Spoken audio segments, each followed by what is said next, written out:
नमस्कृत्यं नरं चैव नरोत्तमं देवीं सरस्वतीं व्यासं ततो जयमुदीरयेत्।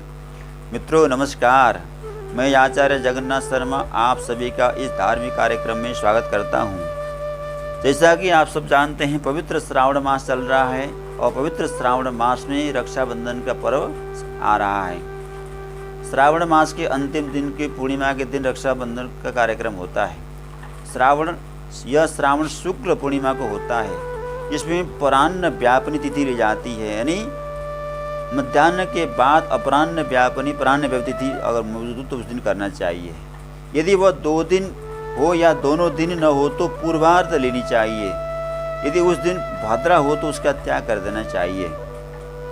तो इस बार रक्षाबंधन का पर्व 22 अगस्त दिन रविवार 2021 को पड़ रहा है और पूर्णिमा का प्रारंभ 21 अगस्त को शाम को 5 बजे से ही प्रारंभ होकर के 22 अगस्त को शाम को 5:30 बजे तक रहेगा। इसलिए पूरा दिन मतलब इसका पर्व है। और इस बार भद्रा जो है सवेरे 6:17 तक भद्रा है, उसके बाद भद्रा नहीं है। इसलिए भद्रा का भी कोई यहाँ पर समस्या नहीं है, भद्रा का उपयोग नहीं है, क्योंकि भद्रा में रक्षाबंधन और होली का पर्व नहीं करते हैं। अब इसको कैसे मनाएं उसके बारे में शास्त्र कहता है कि प्रातः काल सबसे पहले जल्दी उठना और शास्त्रोक्त विधि से स्नान करना। इस दिन पंचगव्य से गोमूत्र से स्नान करने का बड़ा महत्व बताया गया है। और हमारे सनातन धर्म में 4 वर्ण हैं और 4 ही पर्व हैं, 4 आश्रम हैं, 4 पुरुषार्थ हैं। ब्राह्मण, क्षत्रिय, वैश्य, शूद्र 4 वर्ण हैं और चारों वर्णों के लिए भगवान ने 4 पर्व बताए हैं। ब्राह्मणों के लिए श्रावणी रक्षाबंधन का पर्व, क्षत्रियों के लिए विजयादशमी का पर्व, वैश्यों के लिए दीपावली का पर्व और चतुर्थ वर्ण के लोगों के लिए होली का पर्व, ये भगवान के द्वारा बताए गए हैं। 4 वर्णों में जो द्विज हैं, ब्राह्मण, क्षत्रिय, वैश्य, इनको यज्ञोपवीत धारण करने का अधिकार है और इनको द्विज कहते हैं। एक तो माँ के गर्भ से जन्म हुआ, दूसरे संस्कार के द्वारा जन्म, इसको द्विज बोलते हैं। तीनों वर्णों के लोगों को जनेऊ धारण करने चाहिए। तो जो जनेऊ हम धारण करते हैं, जो रक्षा सूत्र धारण करते हैं, उनका पहले पूजन होता है। तो श्रावणी पूर्णिमा के दिन जो रक्षा सूत्र पूजे जाते हैं, उनको धारण करते हैं, उससे साल भर की रक्षा हो जाती है, साल भर तक उसकी रक्षा हो जाती है। और उस दिन जो पूजन किए हुए जनेऊ हुए उसी को धारण करना चाहिए। बाकी बाजार से सीधे ला करके जनेऊ धारण करने से कोई धार्मिक लाभ होता नहीं है। पवित्र भाव से उन रक्षाबंधन कर और जनेऊ का यज्ञोपवीतों का पूजन करने के बाद धारण करना चाहिए। प्रातःकाल जल्दी उठ करके स्नान करने के बाद अपनी पूजा स्थान बैठे, तो स्नान करने के लिए नदी में जा सकते हैं, तालाब में जा सकते हैं, सरोवर में जा सकते हैं। पवित्र नदी हो तो गंगा यदि नदी हो तो वहाँ जा सकते हैं, नहीं तो अपने घर में ही तीर्थों को याद करके स्नान करने और स्नान करने के बाद अपने पूजा स्थान में आएँ। रक्षा सूत्रों को जो पहले हमने निर्माण किया है, बनाया है अथवा बाजार से लाए हैं, उनको एक पवित्र थाली में रखना चाहिए। थाली में रख करके उसके ऊपर मतलब 5-7 सरसों, पीली सरसों, सुवर्ण के टुकड़े, केसर, चंदन, अक्षत और दूर्वा रख करके रंगीन सूत्र की डोर से बांधें और अपने इष्ट देव गणपति जी, गौरी जी, भगवान नारायण, भगवान शंकर, उनके समीप रह करके उनके साथ उनका भी पूजन करना चाहिए। उन रक्षा सूत्रों का यज्ञोपवीतों का पूजन करना चाहिए। शास्त्र विधि यही है कि उस दिन श्रावणी के दिन कुशाओं से ऋषियों की मूर्ति बना करके अरुंधति सहित पूजन करने का विधान बताया गया है। और श्रावणी पूजन का विधान बड़ा लंबा है और बड़ा शास्त्रोक्त करना चाहिए, इसलिए योग्य वैदिक ब्राह्मणों के द्वारा ही संपन्न करना चाहिए। सामान्य लोग उसको जान नहीं सकते, इसलिए इतना लंबा विधान बताने का भी कोई आवश्यकता नहीं है। संक्षिप्त में यही है कि उन रक्षा सूत्रों का भगवान के साथ पूजन करना, ऋषियों के साथ तर्पण करना और पूजन करने के बाद फिर उनको धारण करना, अपने भाइयों की दाहिने हाथ में बांधना और ब्राह्मण के द्वारा अपने दाहिने हाथ में रक्षा सूत्र बांधना। बांधते समय मंत्र बोलना चाहिए, एन बद्धो बलि राजा दानवेन्द्रो महाबलः तेन त्वं मृदवन्दामि रक्षे माचल माचल।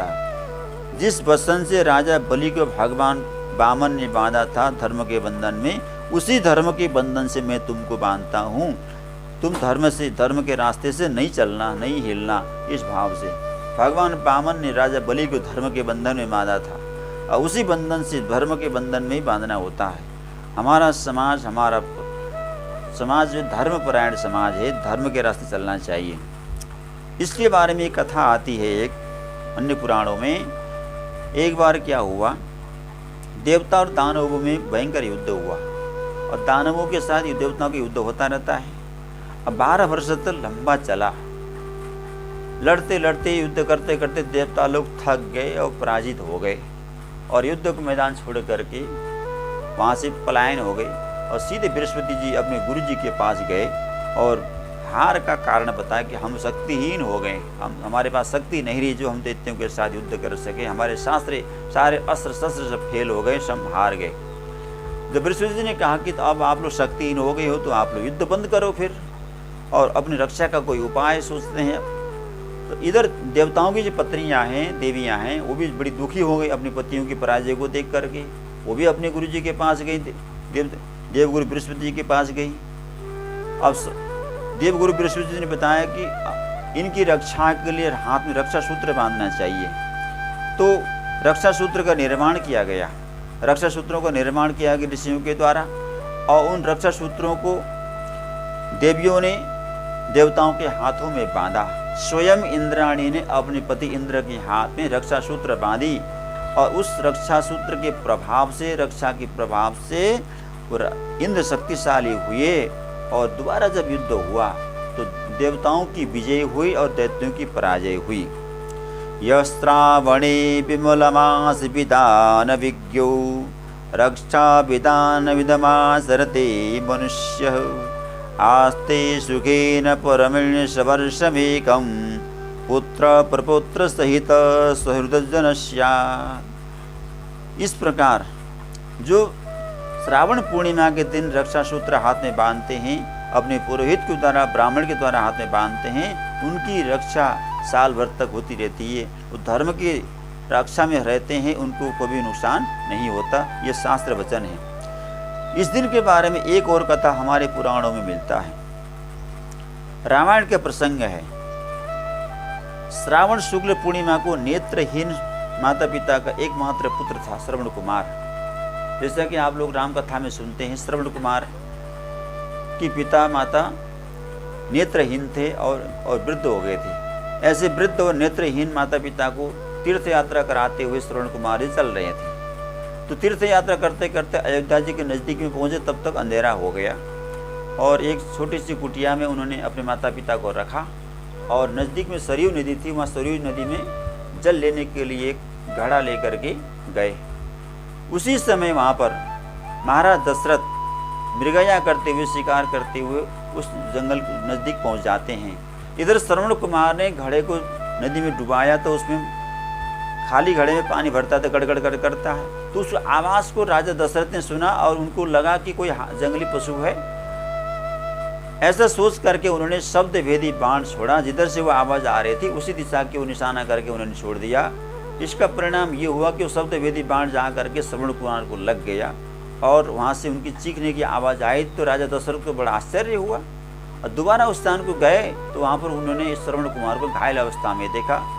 पूरा परिचय प्राप्त किया। श्रवण कुमार ने कहा कि मेरे माता पिता अंधे हैं, वृद्ध हैं, मैं उनको तीर्थ यात्रा कराते हुए चल रहा था, उनको प्यास लगी थी, पानी पीने के लिए मैं यहाँ पर आया और मेरी दशा हो गई। अब मेरी माता पिता को पानी कौन पिलाएगा। इतने में श्रवण कुमार की मृत्यु हो जाती है। राजा दशरथ को बड़ा चिंता हुई।